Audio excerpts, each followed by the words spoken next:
محمد بن قاسم جب یہاں آئے تھے نا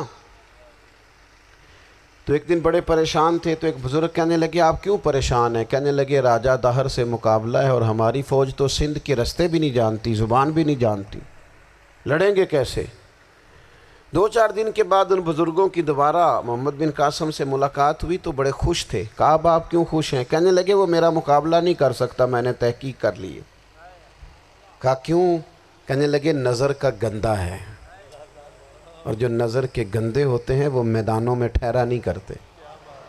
میدان کے لیے نکلنے کے لیے پاک جوانی کی ضرورت ہوتی، تطہیر مزاج ہونا ضروری ہوتا ہے، پاکیزہ افکار اور سچی اور سچی ستھری سوچوں کا ہونا ضروری ہوتا ہے۔ اس لیے فرمایا کہ میرا مقابلہ نہیں کر سکتا۔ حضرت عبداللہ ابن حذافہ کمرے میں تھے تو وزیر کی بیٹی اندر سجی سنوری پہنچ گئی۔ جیسے ہی آپ نے اس کفر کی چال کو دیکھا تو تیمم کر کے نفل شروع کیے۔ وہ ساری رات بیٹھی رہی، رب کا بندہ ساری رات عبادت کرتا رہا۔ عبادت بڑا سہارا ہے، مصلی بڑا سہارا ہے اللہ کے بندوں۔ صبح دروازہ کھولا، وزیر نے اپنی بچی سے پوچھنا چاہتا تھا رزلٹ کیا نکلا، تو وہ کہنے لگی پیچھے ہٹ جا، اب تیرا میرا تعلق کوئی نہیں، میں نے نبی پاک کا کلمہ پڑھ لیا۔ اس نے کہا میں نے بھی زمانہ دیکھا ہے، پر یہ کیا لوگ ہیں، کستوری کے بنے ہوئے، سندل سے دھلے ہوئے، کہ میں ساری رات کمرے میں رہی اور 100 اور 1000 آدمی جس جوان کا مقابلہ نہ کر سکے، اتنا طاقتور جوان کمرے میں رہا اور اسے نظر اٹھا کے نہ دیکھا۔ او کچا رنگ للاری والا جڑا چڑھدا تے لیندا رہندا ہے، اے عشق تیرے دا رنگ محمد چڑھیا پھر نہیں لیندا۔ میں نے کہا ایک دفعہ نظر اٹھا کے نہیں دیکھا، کمال ہو گئی۔ اتنے بڑے لوگ، اتنی بڑی سعادت مندی، فیروز بختی، معاملہ فہمی، حد ہو گئی۔ اللہ اکبر۔ دوستو بادشاہ جب پوری طرح ہار گیا نا، اس نے کہا مار دو۔ تیل گرم کیا ایک کڑاہی میں، اور جب آپ کو اس میں ڈالنے لگے تو آپ کی آنکھوں میں آنسو آ گئے۔ بادشاہ کا خیال ہوا شاید نرم ہو گئے ہیں، کہنے لگا روئے کیوں؟ فرمانے لگے سوچتا ہوں جان ہی ایک ہے، کتنا مزہ ہے اس کی راہ میں جان دینے کا، کتنی لذت ہے اس کے نام پر مرنے میں، کتنا لطف ہے۔ جے تو چڑھیا اتے دار بھی نہیں تے جے تو وکیا عشق بازار بھی نہیں، تے ایڈا سستا سودا پیار بھی نہیں، تے ایڈا سستا لبدا یار بھی نہیں۔ کئی جنگل گانے پیندے نہیں، کئی دوزخ لنگنے پیندے نہیں، جے وہ اس ملوں بھی مل جاوے ایدوں سستا ہور بپار بھی نہیں۔ تے کچھ سمجھ نہ آوے لوکانوں وہ کادے نال شہید کرے، ڈٹھی یار دے ہاتھ تلوار بھی نہیں، پر او دا خالی جاندہ وار بھی نہیں۔ کہنے لگے ایک جان ہے نا، تو دل کرتا ہے ہزاروں ہوتی تو ایک ایک کر کے محبوب کے نام پہ قربان کرتا، جب میرے پاس ہے ہی ایک، کروں کیا؟ حضرت عبداللہ ابن حذافہ رضی اللہ تعالیٰ عنہ جب روئے اور بادشاہ نے یہ بات سنی تو بادشاہ اٹھ کے کھڑا ہو گیا، سارے وزیروں مشیروں کو کہنے لگا تم نے کہا تھا نا بندہ ضائع کرنے والا نہیں، یہ بھی ضائع کرنے والا نہیں۔ کہنے لگا میرا ماتھا چومو، تم جیسے لوگوں کو قتل نہیں کرنا چاہیے، آزاد کرنا چاہیے۔ عزیز اپنی زندگی سے نا یہ بہت زیادہ ہرس، ہوس، طمع، اور یہ کسی بات کی بھی ہو، ہرس صرف پیسوں کی نہیں ہوتی ہے، شہرت کی بھی ہوتی ہے، یہ بیماری انسان کو اقتدار کی بھی ہوتی ہے، تعریف کی بھی بیماری ہوتی ہے، یہ سارے نقص ہوتے ہیں لوگوں کو، اور معاذ اللہ بعض جبوں کبوں کے اندر بھی ہوتے ہیں، وہاں بھی پنپتے ہیں۔ اپنی زندگی جب تک اس سادگی میں نہیں لاؤ گے جو رسول پاک نے عطا فرمائی ہے، جب لوگ آسانیوں میں پوری طرح الجھ گئے تو پھر وہ دور ہوئے اور کفر چڑھ گیا۔ دوسری بات، اللہ کے محبوب صلی اللہ تعالیٰ علیہ وسلم کی محبت ہم سے تقاضا کرتی ہے کہ ہم اس مشن کے لیے کام کریں جس مشن کے لیے رسول پاک نے کام فرمایا ہے۔ ہم سارے کام بڑی مضبوطی سے، سوچ سمجھ کے، تدبر سے، حکمت سے، تقاضوں کو مد نظر رکھتے ہوئے کرتے ہیں سارے کام۔ دین کے کام میں ہمارا مزاج نہیں ہوتا، او ہو جائے گا جی، آپ بسم اللہ پڑھیں جی، شروع کریں جی۔ آپ تقاضوں کو سمجھیں، چیزوں کو دبائیں نہیں، چیزوں پر غور کریں۔ کسی کے ذہن کی سطح پر سوال ابھرتا ہے، اس کا تسلی بخش جواب دیں۔ اپنی زندگی میں دین کے کام کے لیے اپنے آپ کو وقف کریں، اور دین کے کام کے بہت سارے پہلو ہیں۔ ہزاروں لوگوں کو قرآن پاک ٹھیک پڑھنا نہیں آتا، ہزارہا لوگ ہیں جو قرآن مجید کے مطالب سے آگاہ نہیں ہیں، دین کی بنیادی ضروریات سے لوگ نابلد ہیں۔ میں آپ کو کس طرح یہ بات سمجھاؤں کہ ہزاروں کی تعداد میں طلاقیں اس لیے ہوتی ہیں کہ مردوں کو طلاق کے مسئلے نہیں آتے، انہیں پتہ نہیں ہے کہ مجھے حقوق زوجین کے معاملے میں کیسے چلنا ہے۔ ڈھیر سارے گھروں میں تباہی اس لیے ہے کہ تربیت اولاد کا دینی منہج ہمیں نہیں پتہ۔ اپنا حصہ ملائیں دین کے کام میں۔ ایک آدمی کو اگر تو نمازی کرنے میں کامیاب ہو گیا، تیری زندگی بدل گئی۔ وہ دین بیزار لوگ جو ہمارے بیچ بیٹھ کے ہماری نوجوان نسل کو پگڑی اور داڑھی کا نام لے کے بنیادی طور پر دین سے دور کرتے ہیں، ایسے نوجوانوں کو دین کا پیغام محبت دے کر دین کے قریب کرنا ہماری ڈیوٹیوں کا حصہ ہے۔ ہمیں ذمہ داری کا احساس کرنا پڑے گا، ہمیں یہ خاص قدم اٹھانا پڑے گا، توجہ دینی پڑے گی۔ مساجد، مدارس، میں آپ سے عرض کروں، اتنی ڈٹ کے مخالفت ہوتی ہے نا مدرسوں کی، اتنی ڈٹ کے۔ میں ادارہ چلاتا ہوں، اس کے چلانے میں جو مشکلات ہیں وہ تو ہم بتا نہیں سکتے آپ کو، اس لیے کہ میری قوم، میرا اس قوم سے تعلق ہے جو نعت خواں امیر کرنا چاہتی ہے، مدرسے نہیں۔ ہاں، نقیب خطیب پیدا کرنا چاہتی ہے، شعر و شاعری کی زندگی کو پروان چڑھانا چاہتی ہے۔ فقط ہمارا ان لوگوں سے تعلق ہے جو لاکھوں کروڑوں روپیہ محافل پہ لگائیں گے، اور قاری صاحب بیچارے اگر مسجد کا کوئی ہونے والا کام کسی وقت بتا دیں گے تو وہ بڑی مشکل آ جائے گی ان کے لیے۔ یہ کیسے ہو سکتا ہے، آپ نے یہ ڈیوٹی بتا دی۔ مدارس اور جتنا اہم رول دین کو پھیلانے میں مدارس اسلامیہ کا ہے، اتنی زبردست، لوگوں کا خیال ہوتا ہے میری طرح کے لوگ شاید کام کرتے ہیں، ڈیوٹی کرتے ہیں۔ یہ 10-15 لوگ آپ کو نظر آتے ہیں جو آپ کو کہیں میڈیا پر یا ادھر ادھر ڈیوٹی کرتے، مخلص لوگ اپنی جگہ پہ، وہ بھی بڑا ہی کام کر رہے ہیں، جو میڈیا پہ آ کے بھی اخلاص سے اور درد دل سے کو دین کی، ان کی بھی کسی بات کی حوصلہ شکنی نہیں، لیکن ہزارہا اساتذہ جو مدارس میں بیٹھ کے پڑھاتے ہیں، جنہوں نے وہ سارے لوگ تیار، آپ سمجھ نہیں سکتے کتنا بڑا کام۔ حفظ کا استاد جو ہوتا ہے نا، اس کی ڈیوٹی 24 گھنٹے ہوتی ہے، فجر سے پہلے، اور اس نے بچوں کو اٹھانا ہے۔ تنخواہ تو ہم انہیں دینا نہیں نہ چاہتے جی، تنخواہ نہیں دی انہوں نے، ہمیں مولوی امیر نہ ہو جانا۔ مولوی نو تے سوٹ بھی 27ویں والی رات دے ہی ہے تاکہ کدھر سوان کے عید والے دن پا نہ لوے، چونکہ 27ویں تو بعد تے درزی پھڑتا ہی کوئی نہیں، کیوں حضرت؟ ایسے ہی ہے نا، اس وقت تو نہیں نہ لیتا، تو ہم چاہتے ہیں مولوی ہماری مرضی کے ہماری طرح کا سوٹ نہ پہن لے۔ مدارس کی مضبوطی، آپ یہ دیکھ لیں، یہ صلاح الدین ایوبی کا تعلق بھلا کس چیز سے تھا؟ غوث اعظم کے مدرسے سے۔ حضور غوث اعظم کے مریدوں کی جماعت اس کے ساتھ شامل تھی۔ کون لوگ تھے جنہوں نے مدارس سے فیض پایا؟ رازی اور غزالی، حضور غوث اعظم، خواجہ اجمیر، یہ سب لوگ مدارس کے لوگ ہیں۔ کمزوریاں ہیں، غلطیاں ہیں، بہت ساری چیزوں کی اصلاح کی ضرورت ہے، لیکن یہ دین کا بہت بڑا قلعہ ہوتا ہے مدرسہ، لیکن اس کی مخالفت کی جاتی ہے۔ مجھے بتائیے، اگر مدرسوں میں کمزوریاں ہیں تو کالجوں یونیورسٹیوں میں نہیں ہیں؟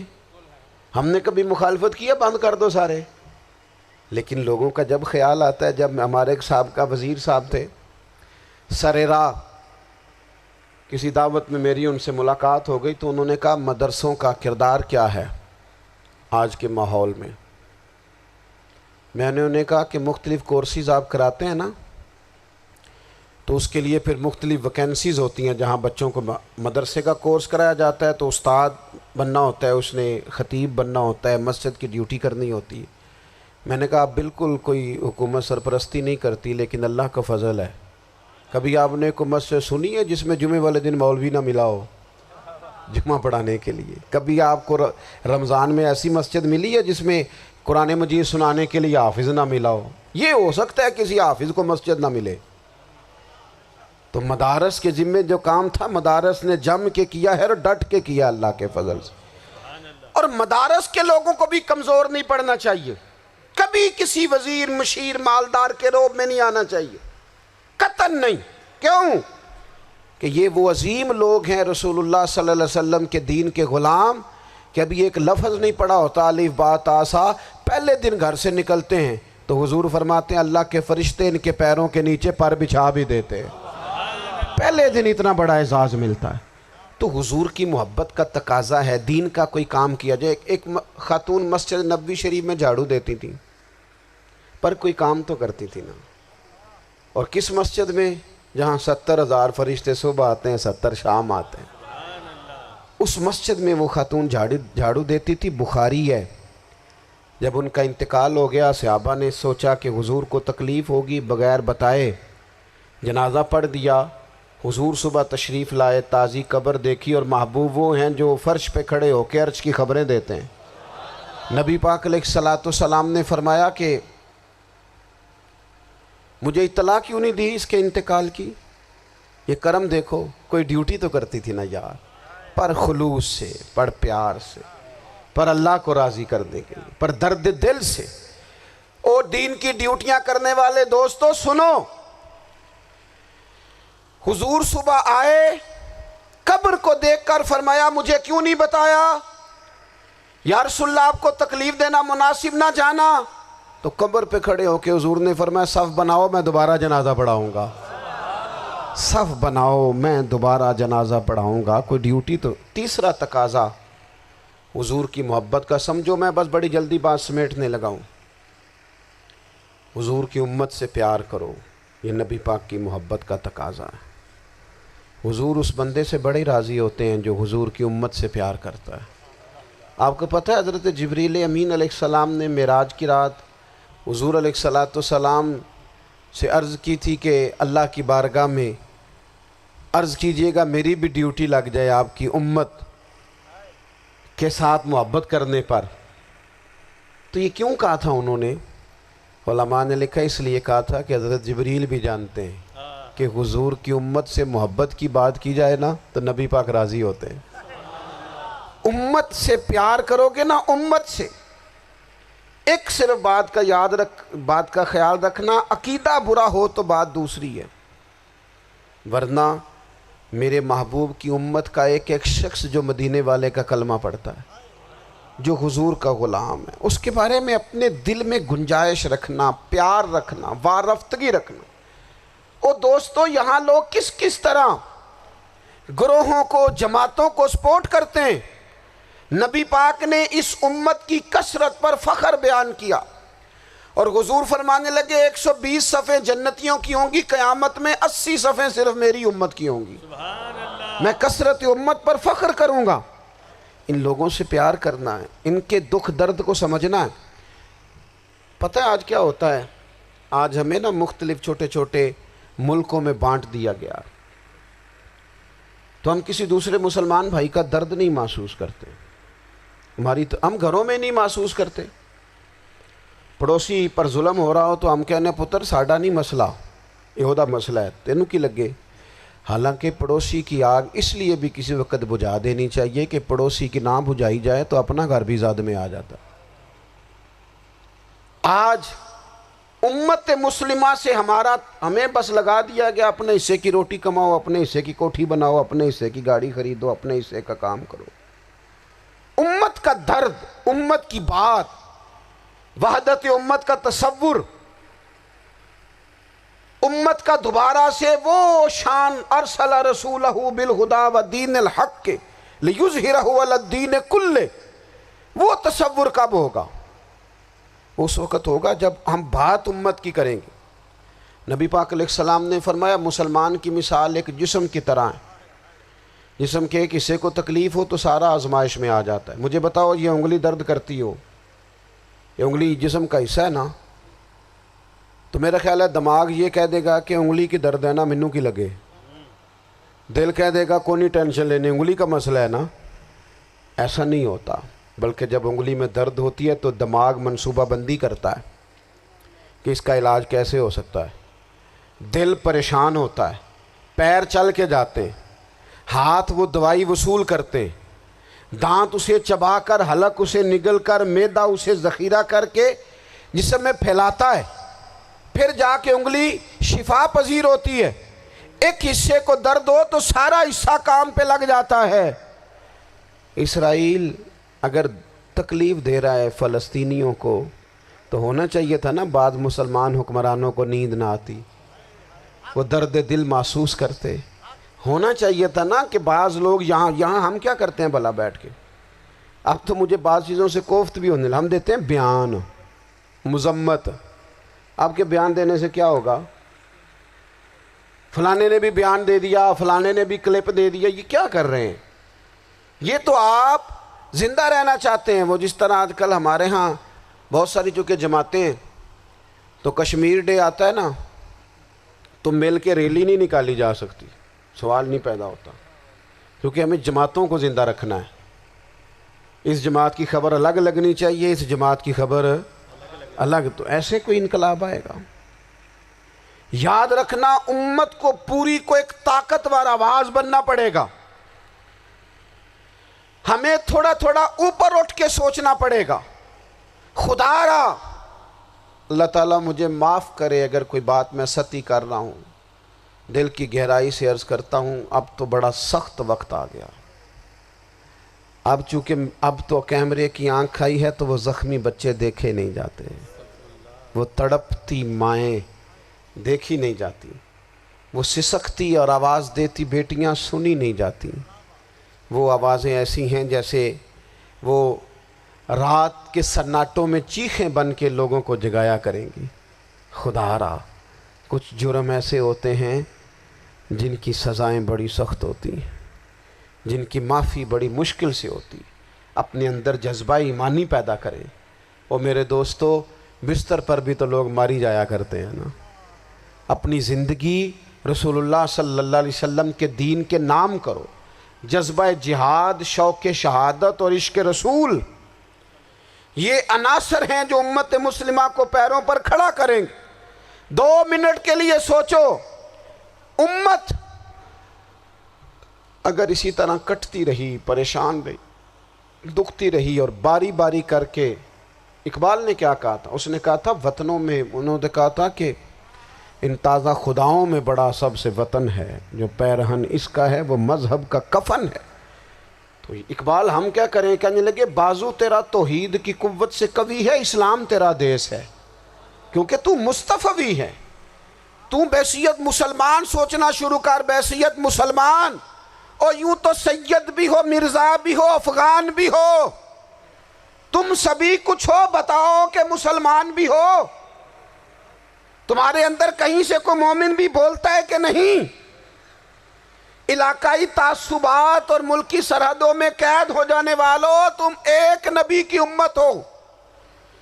کیوں نہیں سمجھتے کہ جب کشمیر کی بیٹی روتی ہے تو مدینے والے محبوب پاک علیہ السلام کی امت کی بیٹی روتی ہے، جب فلسطین کی بیٹی روتی ہے تو امت کی بیٹیاں روتی. خدا را کچھ درد دل اپنی طبیعت میں پیدا کریں. میں حکمرانوں کی بات نہیں کرتا، میں تو عام لوگوں سے ایسے تبصرے سنتا ہوں جو نہیں کرنے چاہیے. اور نہیں جی نہیں، دوسرا رخ بھی دیکھو. عام آدمی اٹھ کے، عام لوگ بھی یہ خطرناک سوچیں اور ان سے خوفناک نتائج برآمد ہوں گے. تو 3 باتیں میں نے آپ کی خدمت میں عرض کی ہیں. ایک تو کوشش کریں اپنی زندگی کے اندر کہ زندگی کو سادہ کریں. پیسہ ضرور کمائیں لیکن پیسے سے پیار نہ کرو، پیار تو مدینے والے رسول سے کرنا. دولتیں، ہرس، ہوس، طمع، ان سے باہر آؤ. اور دوسری گزارش آپ کی خدمت میں یہ عرض کی ہے کچھ نہ کچھ دین کا کام، اور اس میں بھی شہرتوں سے بچتے ہوئے، تصویروں سے بچتے ہوئے. میں ہر محفل میں شاید کہتا ہوں میری فوٹو آ رہی ہے اور لائیو آ رہا ہے اور فلاں ہو رہا ہے، لیکن اس محفل کا خوبصورت انسان وہ ہے جو سب سے پیچھے بیٹھا ہے. وہ کسی فوٹو کے لیے نہیں آیا. اور میں ڈھیر سارے لوگ دیکھ رہا ہوں، یہ جو آگے بیٹھ جاتے ہیں بعض اوقات 5، 7، 10 لوگ، یہ بڑی تصویر سازی کرتے ہیں، لیکن جو پیچھے بیٹھے ہوتے ہیں جو پیچھے بیٹھے ہوتے ہیں ان کی کوئی فوٹو نہیں آتی، اور میں نے بہت سارے لوگوں کو دیکھا ہے کبھی موبائل کو ہاتھ بھی نہیں لگاتے، لیکن جن کے لیے آئے ہیں انہیں تو پتہ ہے نا کون کون آیا ہے، اور کچھ دین کے لیے کریں۔ اور تیسری گزارش آپ کی خدمت میں یہ ہے کہ امت بن کر بھی ضرور سوچیں، اور امت کے دکھوں کا مداوع بھی کریں، اور امت مسلمہ کا درد بھی اپنے سینے میں ضرور محسوس کریں۔ اللہ تعالی ہماری اس بزم کو جی ایک بات اور سن لیں جی، نبی پاک علیہ الصلوۃ والسلام نے ارشاد فرمایا، لائیں جی، حضور سید عالم علیہ الصلوۃ والسلام نے ارشاد فرمایا کہ جب تک بندہ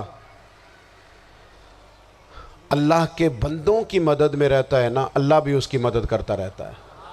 یعنی اگر آپ امت کے لیے سوچتے ہیں، کوئی امت کے لیے فکر پیدا کرتے ہیں، کچھ امت کی سوچیں لاتے ہیں، تو اللہ بھی مدد فرمائے گا۔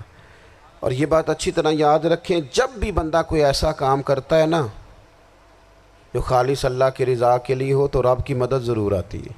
وَلَقَدْ نَصَرَكُمُ اللَّهُ بِبَدْرٍ وَأَنْتُمْ أَذِلَّةٌ، تو یہ کام کریں گے تو اللہ کی مدد بھی آئے گی۔ اللہ توفیق عطا فرمائے۔ وَمَا عَلَيْنَا إِلَّا الْبَلَاغُ۔ مصطفیٰ